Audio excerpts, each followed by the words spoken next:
Baada ya kila kipindi cha habari, tunakuletea tahariri inayowasilisha mtazamo wa Afrika kuhusu matukio mbalimbali yanayoendelea duniani. Kwa miaka mingi Afrika imekuwa mwenyeji wa baadhi ya operesheni kubwa na za muda mrefu zaidi za kulinda amani duniani.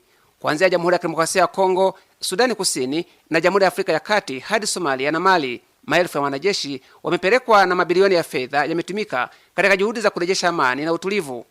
Hata hivyo, licha ya juhudi hizo, nchi nyingi bado zinakabiliwa na migogoro, ukosefu wa usalama na majanga ya kibinadamu. Hili linazua swali muhimu. Je, mifumo ya kulinda amani inayotumika Afrika kweli inaleta mabadiliko ambayo wananchi wanahitaji? Swali hili si hoja dhidi ya ulinzi wa amani. Operesheni za kimataifa zimekuwa na mchango mkubwa katika kuwalinda raia, kusaidia utoaji wa misaada ya kibinadamu na kuwezesha mazungumzo ya kisiasa. Lakini baada ya miongo kadhaa ya uzoefu, Afrika inapaswa kutafakari ikiwa operesheni hizo kubwa za kimataifa ndizo njia bora kwa kila aina ya mzozo. Jamhuri ya Kidemokrasia ya Kongo ni mfano wa wazi. Umoja wa Mataifa umekuwa na ujumbe wa kulinda amani nchini humo, hasa mashariki mwa nchi hiyo, kwa zaidi ya miongo miwili sasa kupitia MONUSCO.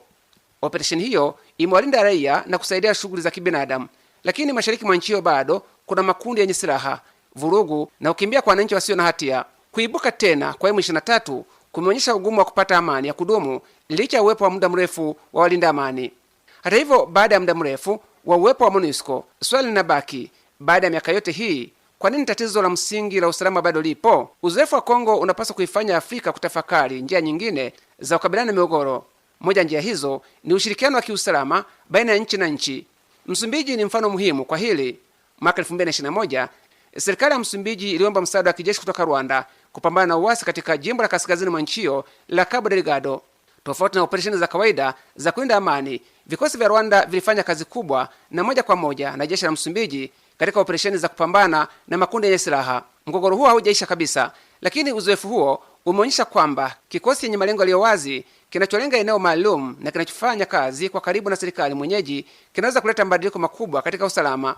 Somalia pia imetoa somo kubwa kupitia ushiriki wa Uganda katika juhudi za kupambana na Al-Shabaab. Uzoefu huo unaonyesha kwamba katika baadhi ya migogoro, uwepo wa vikosi vyenye uwezo wa kuchukua hatua unaweza kuwa muhimu zaidi kuliko uwepo wa walinda amani wanaosubiri kusitishwa kwa mapigano. Faida nyingine ni ukaribu. Nchi jirani mara nyingi inauelewa vizuri zaidi mzozo unaotokea karibu na mipaka yake. Inaifahamu jiografia, jamii, lugha na mienendo ya kisiasa eneo hilo. Pia ina maslahi ya moja kwa moja ya kuzuia mzozo huo usivuke mipaka. Hii haimaanishi kwamba ushirikiano wa nchi mbili ni bora kila wakati. Unaweza kuleta changamoto kuhusu uwajibikaji, mamlaka ya nchi na maslahi ya nchi inayotoa msaada. Uwepo wa kijeshi bila uwajibikaji unaweza pia kuongeza matatizo badala ya kuyatatua. Ndiyo maana Afrika haipaswi kuchagua kati ya Umoja wa Mataifa na ushirikiano wa nchi na nchi. Badala yake, mfumo sahihi utumike kwa mzozo sahihi.